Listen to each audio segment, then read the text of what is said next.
మాజీ ముఖ్యమంత్రి జగన్మోహన్ రెడ్డి గారు 2 వారాల నుంచి బెంగుళూరు వెళ్ళి వస్తున్నారంటూ కూడా బయట వార్తల్లో వచ్చినాయి.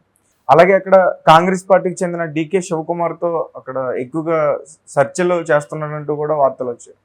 సో దీనిపైన ఎట్లా స్పందిస్తారు? జగన్ కొంత హార్డ్‌గానే ఉంది. 2 వారాల్లో రెండోసారి బెంగుళూరు వెళ్తున్నాడు. యాక్చువల్‌గా ఈ రోజు నుంచి ప్రజా దర్బార్ కండక్ట్ చేస్తాడని దానికి తగిన ఏర్పాట్లన్నీ కూడా చేసుకున్నారు. అంటే ప్రజలు కావచ్చు, సామాన్య కార్యకర్తలు కావచ్చు, తమ సమస్యలను వచ్చి తనకు చెప్పుకుంటే ఆ సమస్యల మీద పోరాడతాము, ప్రభుత్వాన్ని నిలదీస్తాము, ఆ సమస్య సాల్వ్ అయ్యేట్టుగా ఒక ప్రతిపక్షంగా యాక్టివ్గా మేము పనిచేస్తాము. అందుకని ఈ రోజు నుంచి ప్రజా దర్బార్ నిర్వహిస్తారని చెప్పారు. కానీ సడన్గా ఎందుకు వెళ్ళిపోయాడు అంటే 22వ తేదీ నుంచి అసెంబ్లీ సమావేశాలు మొదలవుతున్నాయి. దానికి వస్తాడా రాడా ఈయన చర్చలు ఇప్పుడు మొదలైనాయి. సో బెంగళూరులో ఏముంది, బెంగళూరులో ఆయన ఉండాల్సిన అవసరమే ఉంది అక్కడ అంటే దానికి సమాధానం ఏమీ కనిపించలేదు.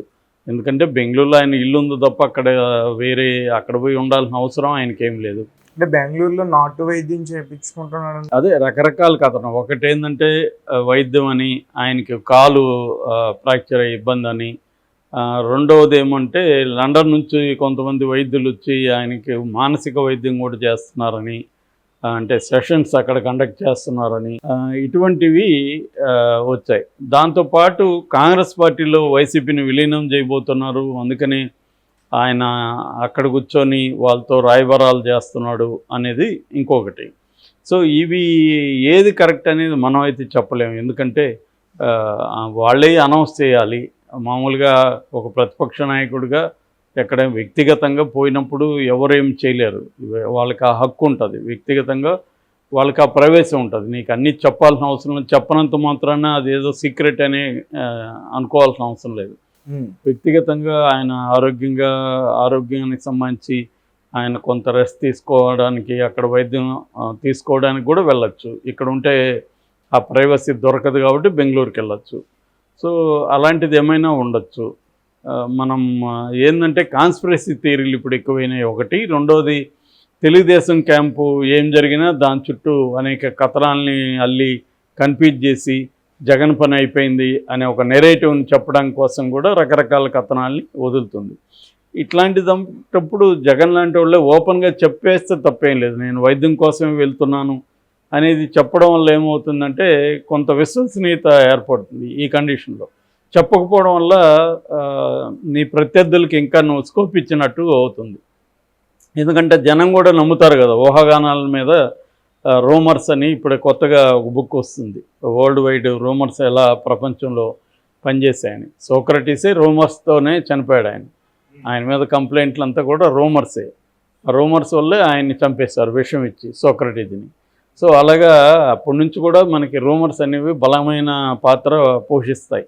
సో ఈ రూమర్స్తో ఎలా డీల్ చేయాలనేది రాజకీయ నాయకులు కూడా చాలా జాగ్రత్తగా డీల్ చేయాల్సిన అవసరం ఉంటుంది. సో జగన్ మీద వస్తున్న రూమర్స్ని మరి జగన్ ఎంకరేజ్ చేస్తున్నాడా, రాని మంచిదే అనుకుంటున్నాడా, నిజాలు చెప్పడం కంటే రూమర్సే బెటర్ అనుకుంటున్నారు చాలామంది. అలా కూడా వీళ్ళే కూడా రూమర్స్ క్రియేట్ చేస్తారు రాజకీయ నాయకులు. ఎందుకంటే వాళ్ళకి తమకు నచ్చిన పద్ధతిలో రూమర్స్ని క్రియేట్ చేసి వదిలే బ్యాచ్ కూడా చాలామందే రాజకీయాల్లో ఉంటారు. రాజకీయాల్లో కానీ వ్యాపారంలో కానీ అనేక రూమర్స్ని వీళ్ళే క్రియేట్ చేసి వీళ్ళే సర్క్యులేట్ చేయిస్తారు. అది కూడా ఒక పద్ధతే. సో అంటే ప్రత్యర్థులు మన పైన రూమర్స్ క్రియేట్ చేయడం ఒక పద్ధతి అయితే, మనమే మన మీద రూమర్స్ క్రియేట్ చేసుకోవడం ఒక పద్ధతి. ఉపేంద్ర గతంలో కన్నడ డైరెక్టర్, ఆయన సినిమాల మీద ఇట్లాంటి రూమర్స్ క్రియేట్ చేసేవాడు. ఉపేంద్ర సినిమా రిలీజ్కి ముందు ఉపేంద్ర కిడ్నాప్ అయ్యాడని ఒక రూమర్ పుట్టించేవాడు. లేకపోతే స్త్రీలందరూ బెంగళూరులో ఉన్న స్త్రీలందరూ వెళ్ళి వాళ్ళ ఇంటి మీద పడి ఉపేంద్రని కొట్టారంట అని ఒక రూమర్ క్రియేట్ చేసేవాడు.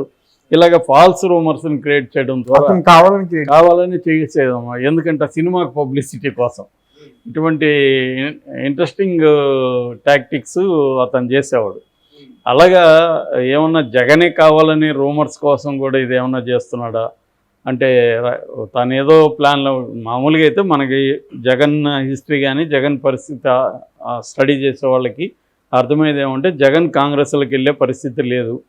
ఎందుకు లేదు? కాంగ్రెస్లోకి వెళ్ళడం వల్ల జగన్కి ఏం లాభం? ఇక్కడ ఏమీ లాభం లేదు. ఎందుకంటే 2% కూడా ఓటు షేర్ లేదు కాబట్టి జగన్కి ఏం లేదు. పోనీ షర్మిల ఏమన్నా గమ్మునుందా? జగన్ క్యాంటీకి తీవ్రంగా మాట్లాడుతుంది. ఇప్పటికి కూడా చంద్రబాబు అధికారంలో ఉన్నా కూడా ఆమె ప్రధానంగా జగన్ మీదే గురి పెడుతుంది. అందుకని వైసీపీ వాళ్ళు చంద్రబాబును పూలతో కొట్టి జగన్ని రాళ్లతో కొడుతుంది అని చెప్తున్నారు.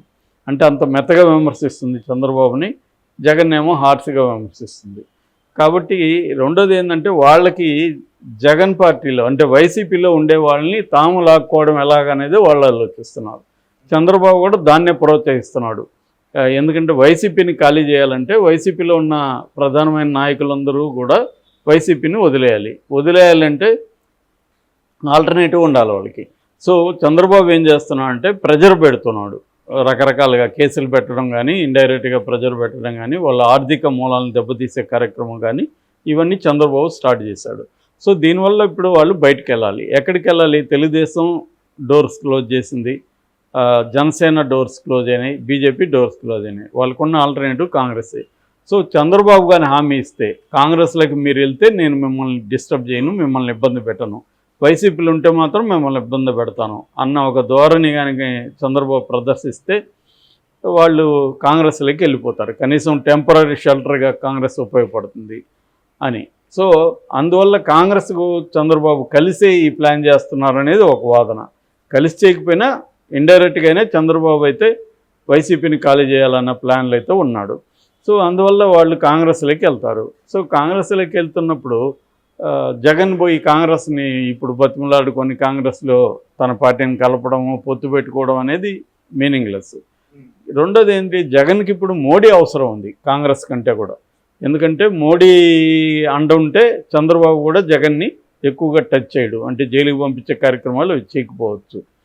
రెండోది ప్రాణాలకు కూడా భయం ఉంది జగన్కి అనేది కూడా ఒక వార్త వస్తుంది. ఎందుకంటే మనకి అంతకుముందు కూడా మనం లండన్లో ఒక ఎన్ఆర్ఐల మీటింగ్లో కూడా పొన్నవాళ్ళు సుధాకర్ రెడ్డి ఆయన కన్నీళ్లు పెట్టుకొని జగన్ను మనం అంతా కాపాడుకోవాలి, జగన్కి ప్రాణ అపాయం ఉంది అని కూడా మాట్లాడాడు.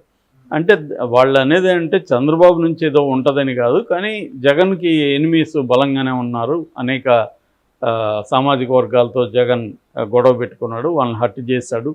కాబట్టి వాళ్ళకి విపరీతంగా ప్రపంచవ్యాప్తంగా డబ్బున్న సామాజిక వర్గాలు కొన్ని ఉన్నాయి, వాళ్ళ నుంచి ఆయనకి థ్రెట్ ఉండొచ్చు అన్న ఒక వాదన కూడా వినిపిస్తుంది. సో వీటన్నిటి నుంచి జగన్ ప్రొటెక్షన్ కావాలంటే ఎంతో కొంత మోడీ సపోర్ట్ కావాలి తప్ప కాంగ్రెస్లోకి వెళ్ళే అవకాశం అయితే లేదు. అయితే బెంగళూరుకి ఎందుకు వెళ్తున్నాడు అనేది మాత్రం మిస్టరీగానే అయితే ఉంది. అంటే ఒకటి శారీరకంగా ఫిజికల్ వైద్యమా, లేకపోతే ఆయనకి మానసికంగా డిస్టర్బ్ అయ్యి ఏమన్నా కౌన్సిలింగ్ చేస్తున్నాడా, అవి కూడా ఉండొచ్చు. ఎందుకంటే ఇవాళ అదేం తప్పు కాదు, మెంటల్ డిజార్డర్ అనేది తప్పు కాదు. ఫిజికల్గా మనకి జ్వరం వచ్చినప్పుడు మానసికంగా మనకి యాంగ్జైటీ రావచ్చు, డిప్రెషన్ రావచ్చు, రకరకాల మానసిక ఇష్యూలు అందరికీ కామన్. వాళ్ళకి కూడా రాజకీయాల్లో ఉండే వాళ్ళకి కూడా ప్రెజర్ విపరీతంగా ఉంటుంది. తనకి ఇప్పుడు విపరీతమైన ప్రెజర్ ఉంటుంది. ఎందుకంటే ఈ 5 ఏళ్ళు ఎలా సర్వైవ్ కావాలి, పార్టీని కాపాడుకోవాలి, కేసులు ఆల్రెడీ ఉన్న అక్రమాస్తుల కేసులో కన్విక్షన్ కానీ పడిపోతే ఆయన పొలిటికల్ కెరీర్ సమాప్తం, ఆయన జైల్లో ఎక్కువ కాలం కూడా ఉండాల్సి వస్తుంది. కాబట్టి ఇవన్నీ ప్రెజర్ ఖచ్చితంగా ఉంటుంది. ఎందుకంటే చంద్రబాబు కానీ తెలుగుదేశంలో చాలామంది కానీ జగన్ని విడిచిపెట్టే ప్రసక్తి అయితే లేదు వాళ్ళు. కాబట్టి మోడీ అండ కావాలి. సో మోడీ ఎంతవరకు ఆయన సపోర్ట్ చేస్తాడనేది తెలీదు. కాబట్టి ఎందుకంటే నువ్వు నాకు ఇంత ఇస్తే నేను కూడా నీకు ఇంత ఇస్తాను కదా, ఇంత ఇవ్వను కదా. సో జగన్ ఏమి ఇవ్వగలడు మోడీకి? ఆ రాజ్యసభ సభ్యులు, లోక్సభ సభ్యులు అవసరమైనప్పుడు ఇవ్వగలడు. దానికి తగినట్టే ఆయన కూడా హెల్ప్ చేస్తాడు. సో నువ్వు జానిచ్చి నేను మూరేమంటే నేను ఇవ్వను కదా, రాజకీయాల్లో అసలు సాధ్యం కాదు. అందువల్ల ఎంతవరకు కాపాడతాడో డౌట్ అనమాట. సో వీటి వల్ల అతనికి డిప్రెషన్ ఉండొచ్చు, యాంగ్జైటీ ఇష్యూస్ ఉండొచ్చు, ఇవన్నీ ఎవరికైనా కామన్. దానివల్ల కూడా ఆయన ట్రీట్మెంట్ తీసుకోవచ్చు.